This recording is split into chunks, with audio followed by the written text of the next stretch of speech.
Olá pessoal, esse é o canal Understandable Simplification. Meu nome é Rafael Basílio. Se você gostar desse vídeo, deixe um like, compartilhe e se inscreva no canal. Vamos lá pessoal!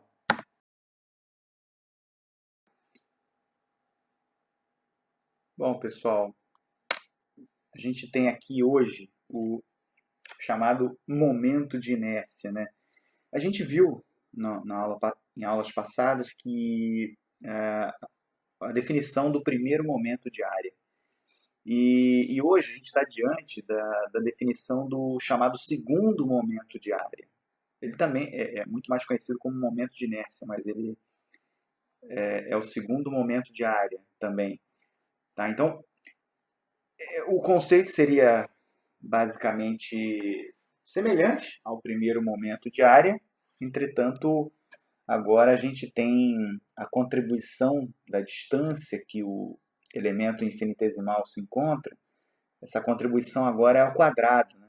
Então, se a gente pegar aqui a definição, por exemplo, dessa figura bidimensional que está sendo apresentada, a gente tem aqui que, por exemplo, o momento de inércia com relação ao eixo x seria essa distância y, né, que ele se encontra do eixo x, né, essa vertical, ao quadrado, vezes a contribuição de área que essa partícula, que esse elemento infinitesimal, tem a ofertar. Então, por exemplo, com relação ao eixo y, né, o I chamado IY, a gente tem já essa distância horizontal x aqui, né, ao quadrado, vezes a contribuição de área infinitesimal desse elemento infinitesimal. Então, remetendo lá ao que a gente disse sobre o primeiro momento de área, aqui também a gente está falando de uma determinada resistência ao giro dessa figura plana, tá? Só que agora mensurada com relação ao quadrado da distância que determinada partícula se encontra do eixo que se quer calcular. Tá? Então a diferença do primeiro momento de área e do segundo momento de área, nesse caso o momento de inércia, é essa. Uma leva em consideração apenas a distância, né, com relação da partícula com relação ao eixo, e o momento de inércia leva em consideração essa distância ao quadrado. Tá? Essa é a diferença. A gente vai usar a aplicação do momento de inércia se refere principalmente ao chamado fenômeno de flexão, tá? Que eu não vou adiantar aqui, mas em aulas futuras a gente vai acompanhar esses conceitos e vai poder verificar, talvez até com mais visão, né, de aplicação, o porquê da gente estar fazendo isso. Tá? Então, primeiro momento de área, segundo momento de área, né? Primeiro momento de área, cisalhamento. Segundo momento de área, basicamente flexão, né? A gente está falando de flexão. Tá? Mas não vou adiantar esse conceito, vamos prosseguir de modo que a gente estude aqui essas propriedades das figuras planas. Bom, do momento de inércia, né, a gente pode tirar também o conceito do chamado raio de giração, né, que pode sair então como... o conceito básico é como se a gente tivesse então agora uma conversão de áreas. Então imagina que a gente tenha a área dessa figura geométrica bidimensional mostrada no gráfico. Então a gente tem uma determinada área fixa, digamos um valor constante, e a gente quer converter. Então, para achar o raio de giração, a gente tem que converter, então, por exemplo, a área dessa figura numa figura, por exemplo, retangular, com a largura do retângulo infinitesimal e o comprimento do retângulo infinito. Aí a gente acha o chamado raio de giração. Tá? Esse é o conceito teórico do raio de giração. Mas é como se toda a área dessa figura pudesse ser concentrada, né, e ter o mesmo momento de inércia da figura original. Então a gente vai ter a definição matemática, por exemplo, do raio de giração x, né? A gente tem o momento de inércia com relação a x sobre a área, né, dessa figura plana, isso tudo dentro do operador de raiz quadrada. Então esse conceito, para nós aqui, pelo menos, para o contexto do nosso curso, a gente simplesmente não vai dar muita ênfase a esse conceito, visto que a gente não vai precisar muito para o que a gente está se propondo a fazer. Tá? Então, mas de qualquer maneira fica aí o conceito matemático e físico do raio de giração para que a gente, por eventuais consultas posteriores ou, enfim, alguma referência que tenhamos que fazer.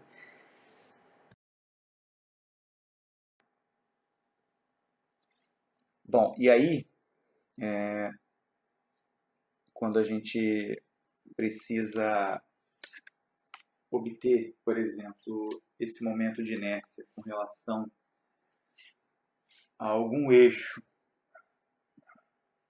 diferente do próprio eixo, né, da figura em questão, né, da área em questão, a gente está falando basicamente de utilizar uma ferramenta que é bastante corriqueira e que vai ser que normalmente é muito utilizada, que é o teorema dos eixos paralelos, né? Ou seja, se a gente souber o momento de inércia com relação a um determinado eixo, seja ele, imagina, vertical aqui. Se a gente quiser saber o momento de inércia com relação a qualquer outro eixo também vertical, a gente simplesmente aplica esse teorema. Então, a mesma coisa para o horizontal. Se a gente souber o momento de inércia com relação ao eixo horizontal, qualquer outro eixo horizontal, ou seja, paralelo a este original, é de fácil determinação justamente por conta da aplicação direta do teorema. Então, o enunciado básico do teorema é esse. Então, se a gente aplicar aqui matematicamente, então vamos pegar um exemplo aqui. A gente sabe, por exemplo, o momento de inércia dessa figura plana aqui nesse gráfico com relação ao eixo x centroidal, esse vermelho aqui em cima. Então, sabendo esse momento de inércia com relação a esse eixo centroidal xc, basta que saibamos a área da figura geométrica e a distância dx entre o eixo centroidal da figura e o eixo que se quer calcular. X, por exemplo, nesse caso. E aí, é claro, essa distância ao quadrado, que é para dar a questão da, matematicamente falando, é claro, né, para a gente prover a dimensionalidade requerida, né, por ser aí a dimensão ser comprimento ao quadrado, né? Se a gente fizesse uma análise dimensional, comprimento ao quadrado, comprimento ao quadrado não, de comprimento à quarta, desculpe. Então, comprimento à quarta aqui seria a expressão dimensional do momento de inércia. A mesma coisa vale para y, tá? Então, aplicando o teorema dos eixos paralelos, a gente consegue facilmente determinar o momento de inércia se a gente já tiver de posse de um momento de inércia anterior de um eixo paralelo a esse que a gente deseja o cálculo agora. Tá? Existe também o conceito do chamado momento polar de inércia. Ou seja, a gente falou que o primeiro momento de área, a gente falou que o segundo momento de área podem ser expressos fisicamente, né? O conceito físico poderia ser dito, pode ser expresso, né? Pela resistência que essa figura geométrica plana possui ao giro. Ou seja, quão difícil se torna girar essa seção, essa figura plana, com relação a um determinado eixo. E no caso do momento polar de inércia, a gente está falando da dificuldade de girar essa figura plana agora com relação a um eixo aqui que fura o plano do slide, né? Ou seja, um eixo que é ortogonal simultaneamente a x e y. Ou seja, como se fosse um eixo z aqui, né? Então, e aí a gente tem a contribuição, né, de cada partícula também, mesma filosofia para figuras complexas, tá? Então, o momento polar de inércia pode ser expresso então por essa distância de cada partícula ao eixo que se quer calcular. Então, nesse caso, o eixo que a gente quer calcular é esse que está cortando o slide, é esse que está ortogonal simultaneamente a x e y, tá? X e yc xc e yc nesse caso.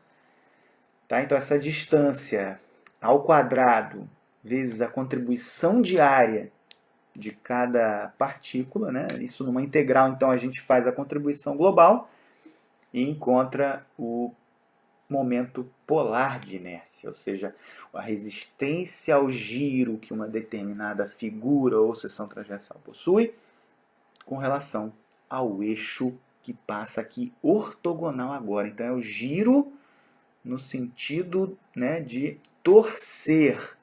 Então a gente vai aproveitar esse conceito lá para o fenômeno chamado de torção, mas eu deixo em aberto nesse momento, visto que a gente ainda vai chegar lá, só adiantando um pouco o conceito físico. Tá? Então, e a gente tem uma propriedade aqui matemática interessantíssima, que é se, por exemplo, nós já temos o momento de inércia com relação a x e já temos o momento de inércia com relação a y, nós não mais necessitamos o cálculo via integral, né, do momento polar de inércia. É só simplesmente realizar uma soma algébrica simples. Tá? Então essa é a facilidade, ou seja, a soma de x com y sempre será uma constante. Tá?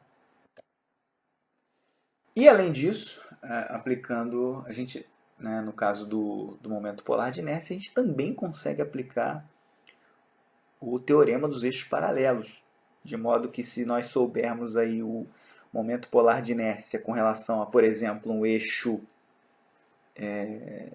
ZC, né, aqui ortogonal a XC e YC, e queiramos descobrir o momento polar de inércia com relação ao eixo Z, né, que é ortogonal a X e ortogonal a Y, basta que saibamos aí a distância entre as origens desses dois sistemas de coordenadas, a própria área da figura geométrica em questão e o momento polar de inércia prévio, né, do eixo que se conhece.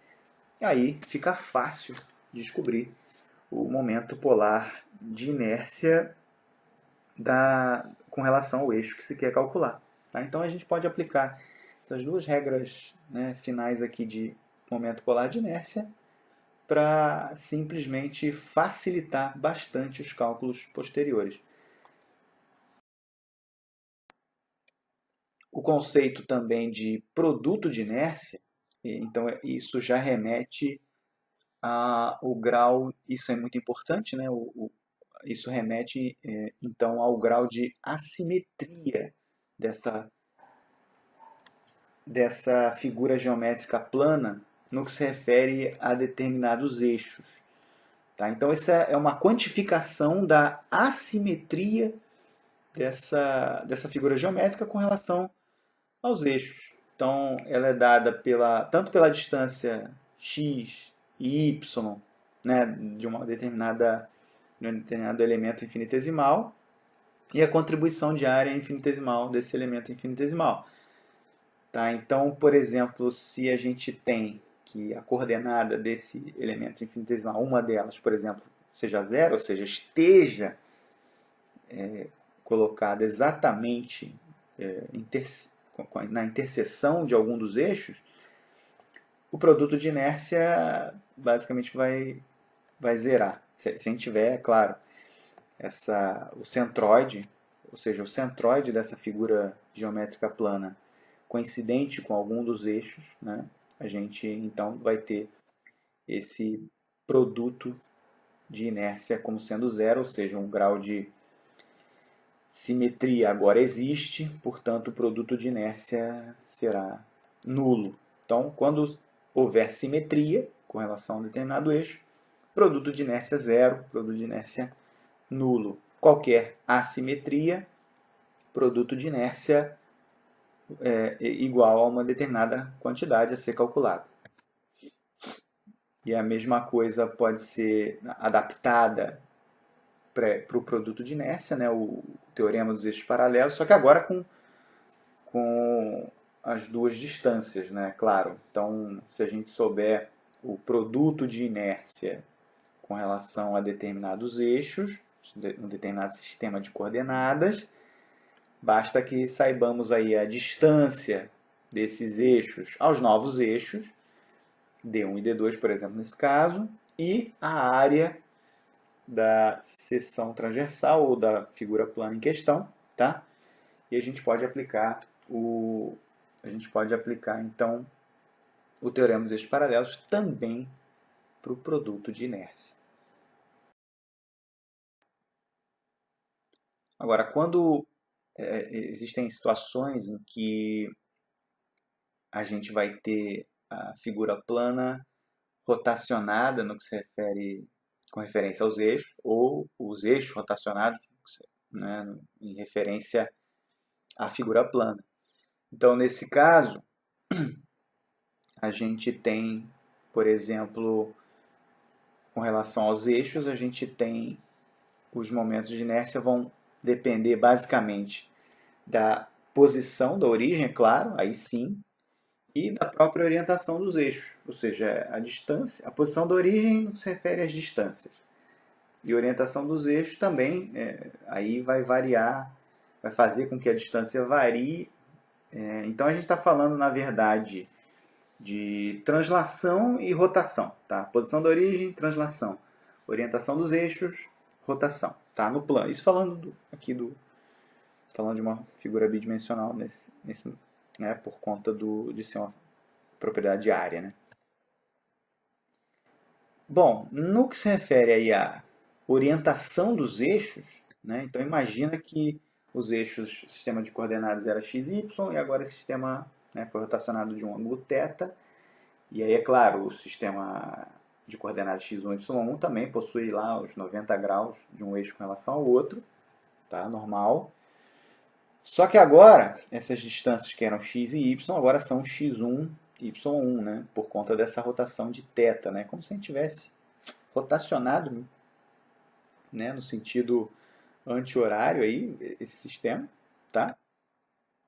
Então, se a gente considerar que agora x1 vale x cosseno θ mais y seno θ, então se a gente pegar aí e fizer a trigonometria, a gente vai achar isso, tá? E se a gente pegar o y1 agora valendo o y1 que é o novo, né, a nova coordenada, então valendo menos x seno θ mais y cosseno θ, então nada mais é do que uma rotação aqui sem translação, tá? A gente poderia até transformar isso numa matriz de rotação, mas trazendo aqui para como se fosse também chamando de trigonometria, tá? A gente tem x1 e y1 expressos em função da abscissa ordenada anteriores, né? Do sistema de coordenada anterior xy. Então, a gente teria agora, ao substituir, né, esses x1 e y1, a gente, né, agora um momento de inércia com relação ao novo eixo y1, por exemplo, a gente então teria um y cosseno ao quadrado de θ mais 2ixy seno θ cosseno θ mais ix seno quadrado de θ. Tá, aqui, na verdade, tem alguns passos suprimidos, é óbvio, porque o foco do vídeo e do curso não são esses, né? Então, o de ficar simplesmente desenvolvendo expressões matemáticas já desenvolvidas, já consagradas, então me eximo aqui de fazê-lo, mas dúvidas adicionais podem ser direcionadas e eu certamente ficarei satisfeito em resolvê-las. Ali, ao fazer aí essa rotação, a gente tem um chamado ix1 agora e o produto de inércia ix1, y1. Tá? Então, essas três expressões matemáticas, né, a gente vai ter agora, então, somando, como a gente viu que a soma de ix com iy, ela vai dar o momento de inércia polar, momento polar de inércia, aliás. A gente tem agora a gente lembra que essa soma é uma constante, né? Então, se essa soma de ix mais iy é uma constante para o sistema de coordenadas original, a gente tem também que ela é uma constante para o sistema de coordenadas atual, né, após a rotação. Então, basicamente calculando, por exemplo, o ix1, o y1 ele sai por algebrismo fácil, sem a necessidade de utilizar a expressão logo acima. A mesma coisa, se a gente souber iy1, ou seja, calcular por meio dessas expressões, basta que por essa última expressão algébrica aqui, calcule ix1.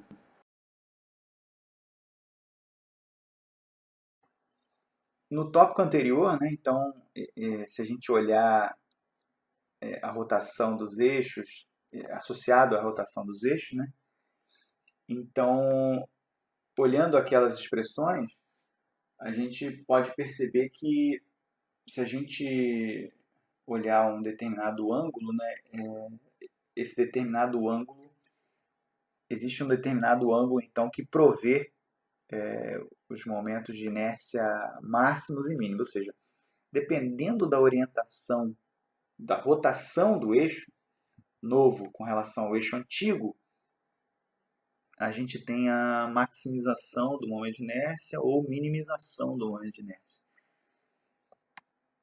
O momento de inércia máximo é chamado aqui então de momento de inércia principal.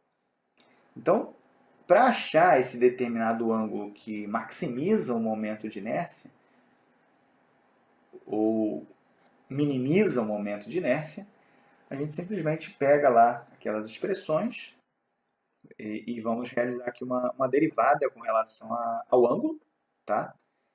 Ela é zero, uma função simples nesse caso. Fazendo isso, a gente encontra que esse ângulo, né, expresso então em função do produto de inércia antigo, do momento de inércia com relação a y, eixo antigo, né, e momento de inércia com relação a x, antigo. Então a gente tem esse ângulo que, sim, né, na expressão, né, esse, na verdade, dois ângulos ali a gente tem, né, por conta da gente ter então um círculo, então tendo um círculo 360 graus, né, a gente teria uma determinada reta, mas essa reta cortando esse círculo, a gente acaba tendo dois ângulos distintos, um que é θ e o outro que é θ mais 180 graus, né? Então, tendo esses dois ângulos, a gente encontra o máximo e o mínimo, chamados de momentos de inércia principal 1 e momento de inércia principal 2, ou seja, momento de inércia máximo e momento de inércia mínimo. Tá? Eles diferem apenas na segunda parcela ali da soma, no primeiro termo mais o segundo termo para o I1 e o primeiro termo menos o segundo termo para o I2. Mas, só um momento. Para que serve isso aí? Isso é muito importante. Tá bom. Isso serve para que a gente possa prover, por exemplo, com a mesma figura geométrica, ou seja, sem mudar a forma, a gente possa prover uma orientação dessa forma, de modo que a gente consiga maximizar a resistência. Ora, vamos fazer aqui uma linha de raciocínio rápida. Se o momento de inércia é uma expressão, é uma medida, é uma quantificação da resistência ao giro que uma determinada figura plana tem com relação ao eixo, se isso é uma medida de resistência, por que não maximizar a resistência? E maximizar a resistência utilizando a mesma forma acaba sendo o quê? Uma otimização de recursos. Ou seja, não estamos adicionando área, e não adicionar área é não adicionar volume, não adicionar volume é não adicionar massa. Então, na verdade, a gente está provendo um design enxuto somente com cálculo. Com a mesma forma selecionada, imagina um perfil estrutural qualquer, a gente está provendo esse design de uma maior resistência sem agregar massa a esse design. Tá? Então, inclusive, a gente pode, por meio dessa rotação de eixos, reduzir massa. Ou seja, adotar talvez um perfil estrutural, por exemplo, de menor bitola. Então, tudo isso tem que ser estudado. Tá? Então, o objetivo disso aqui, basicamente, é otimizar recursos. Tá? Trocando em miúdos e expressando por outras palavras, estamos falando aqui, basicamente, de otimização de recursos. Tá? Então, isso aqui é muito importante. Isso serve para design em que a gente quer realmente otimizar. Tá? Então, a mesma regra vale, né? Se a gente disse que aquele somatório de ix mais iy dá uma constante, então, com a de inércia principal 1 e 2, também somados, vão dar uma constante. Eles só estão orientados com relação ao outro sistema de coordenadas, que está que tá rotacionado. Tá? Então, essa expressão se aplica tal como a anterior aqui explicitada. Bom, me despeço por aqui. Até o próximo vídeo, se Deus quiser.